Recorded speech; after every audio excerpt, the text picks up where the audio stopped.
नमस्कार। चलिए आज बात करते हैं भारतीय संविधान के उस हिस्से की जो सच कहूं तो इसकी जान है, इसकी आत्मा है।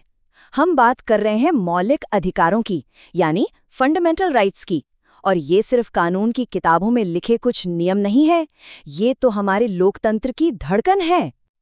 और इस विषय में उतरने का सबसे सही तरीका है डॉक्टर बी.आर. अम्बेडकर के इस पावरफुल कोट से शुरुआत करना।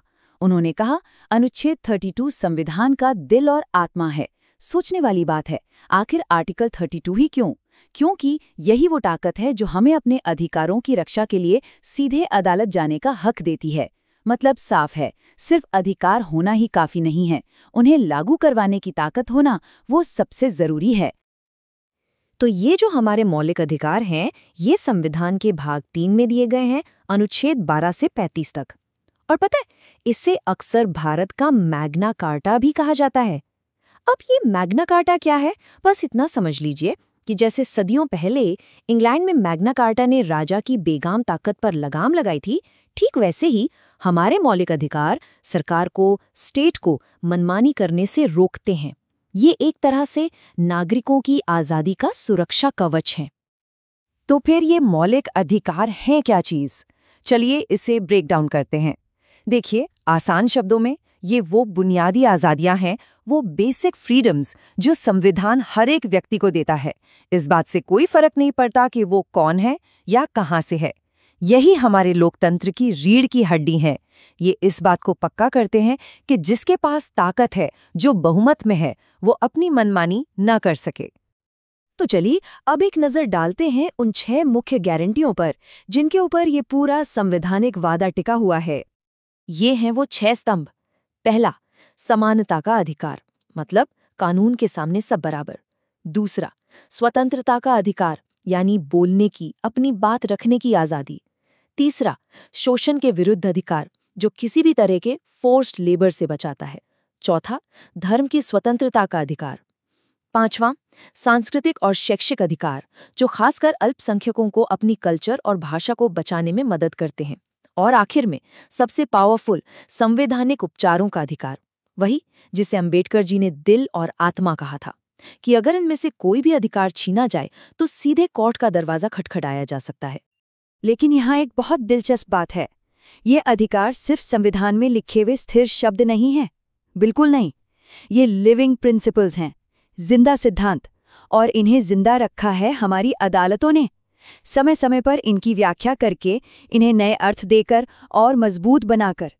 पर सवाल ये है कि असल जिंदगी में इन अधिकारों का मतलब क्या निकलता है? कैसे कागज पर लिखी एक लाइन हम सबकी जिंदगी में एक ढाल बन जाती है? इसका जवाब वो मिलता है सुप्रीम कोर्ट के कुछ ऐतिहासिक फैसलों में। कुछ मिसालें देखते हैं।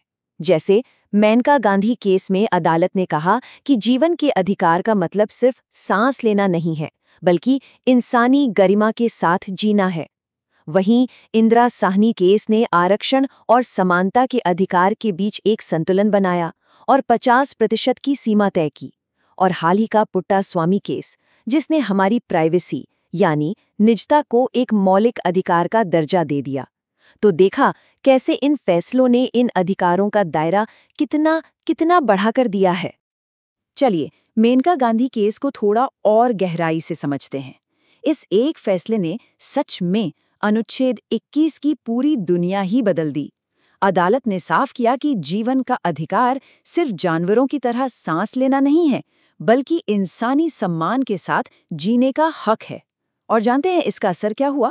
इसी एक व्याख्या ने भविष्य में स्वच्छ हवा, पानी और स्वास्थ्य के अधिकार जैसे कई अधिकारों के लिए दरवाजे खोल दिए। कमाल है ना? अब इन अधिकारों की सुरक्षा के लिए एक और बहुत बड़ा कवच है। इसे कहते हैं बुनियादी ढांचे का सिद्धांत या बेसिक स्ट्रक्चर डॉक्ट्रिन। ये 1973 के ऐतिहासिक केशवानंद भारती केस से आया था। सुप्रीम कोर्ट ने कहा कि ठीक है, संसद संविधान में संशोधन कर सकती है, लेकिन वो उसकी बुनियादी संरचना को नहीं बदल सकती। और मौलिक अधिकार इसी बुनियादी संरचना का एक सबसे अहम हिस्सा है। लेकिन कहानी में एक और मोड़ है। ऐसा नहीं है कि ये मौलिक अधिकार असीमित हैं, कि इनकी कोई सीमा ही नहीं है। बिल्कुल है।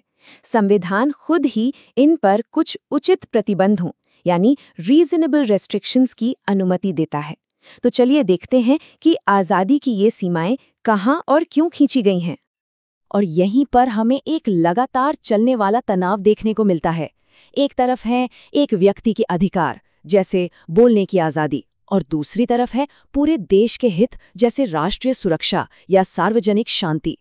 इन्हीं दोनों के बीच सही संतुलन बनाना यही सबसे बड़ी और सबसे नाजुक चुनौती है। संविधान खुद कुछ खास परिस्थितियों में इन अधिकारों को सीमित करने की इजाजत देता है। जैसे अनुच्छेद 33 सेना और पुलिस बलों के कुछ अधिकारों पर रोक लगाता है ताकि अनुशासन बना रहे। अनुच्छेद 34 मार्शल लॉ जैसी आपात स्थिति में अधिकारों को सीमित कर सकता है ताकि व्यवस्था बहाल हो सके। और अनुच्छेद 35 ये पक्का करता है कि कुछ जरूरी मामलों पर कानून सिर्फ संसद ही बनाए ताकि पूरे देश में एक जैसे नियम लागू हों। तो इस सब से हम किस निष्कर्ष पर पहुंचते हैं? यही कि मौलिक अधिकारों की कहानी कोई खत्म हो चुका अध्याय नहीं है। नहीं, ये एक निरंतर चलने वाला संवाद है, एक संतुलन साधने की लगातार चलने वाली प्रक्रिया है। और आज के दौर में तो चुनौतियां और भी बड़ी हो गई हैं। जरा सोचिए, देश की सुरक्षा बनाम व्यक्तिगत आज़ादी, डिजिटल दुनिया में हमारी प्राइवेसी और सरकारी निगरानी के बीच की लड़ाई, और इंटरनेट पर नफरती भाषण और बोलने की आज़ादी के बीच की रेखा कहाँ खींची जाए। ये कुछ ऐसे बड़े सवाल हैं जो आज हमारे इन अधिकारों को परख रहे हैं। तो सबसे महत्वपूर्ण बात जो समझने वाली है वो ये है कि संविधान का भाग 3 सिर्फ एक दस्तावेज नहीं है। ये वो मैदान है जहां भारतीय लोकतंत्र के असल मतलब को हर रोज, हर बहस में और हर अदालती फैसले में तराशा जाता है, उसे एक नया रूप दिया जाता है। इसकी यही जीवंत प्रकृति इसे हमारे राष्ट्र की पहचान का केंद्र बनाती है। तो ये पूरा विश्लेषण हमें एक बड़े सवाल के साथ छोड़ जाता है। जैसे जैसे हमारा समाज बदल रहा है, नई तकनीकें आ रही हैं, तो आने वाली पीढ़ी के लिए व्यक्तिगत आज़ादी और देश की सुरक्षा के बीच की वो महीन रेखा, वो कहाँ खींची जानी चाहिए? ये एक ऐसा सवाल है जिसका जवाब हम सबको मिलकर लगातार ढूंढते रहना होगा।